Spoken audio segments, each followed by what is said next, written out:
Salam mənim əziz izləyicilərim. Bu günlərimə baton çörəyi hazırlayacağım.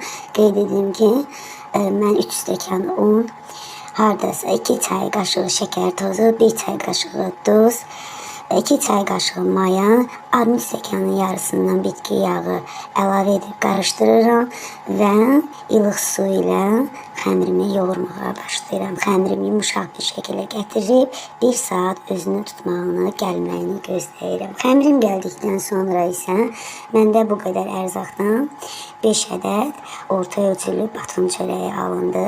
Öncə qeyd edim ki, mən bunu 5 hissəyə bölürəm, amma kündə eləmirəm.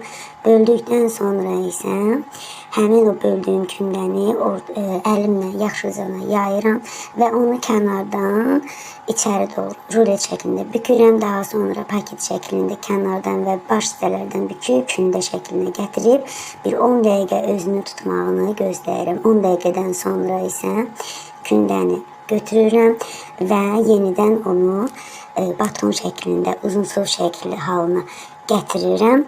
Gətirdikdə isə görəcəksiniz kənardan da içəri doğru büküb və baton formasını verib üstdən əlimlə azacıq təzyiq eləyib kənara 20 dəqiqə özünü tutmağını gözləyirəm.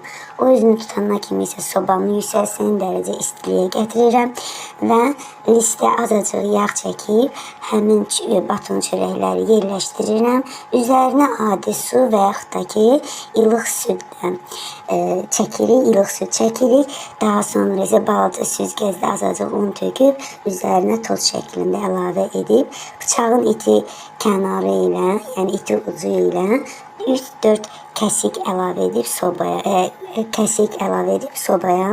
pişməyə qoyuruq. Sobaya qoyanda çalışın alt gözə qoyun. Üstü və altı qızardıqdan sonra çörəyimiz artıq hazırdır. Maşallah çörəyimiz yaxşı qabarır və yaxşı qızarır. Hardasa 20 dəqiqə, 25 dəqiqə pişir və artıq hazırdır. Qeyd edim ki, bundan uşaqlar üçün kahı, pomidor, xiyar, kalbasa və yaxud da sasiska, toyuq döşətini dönər kimi deyil, hot dog kimi servis edə bilərsiniz. Ümid edirəm bəyənərsiniz. Kanalıma abunə olmağı, like qoymağı unutmayın. Nuş olsun.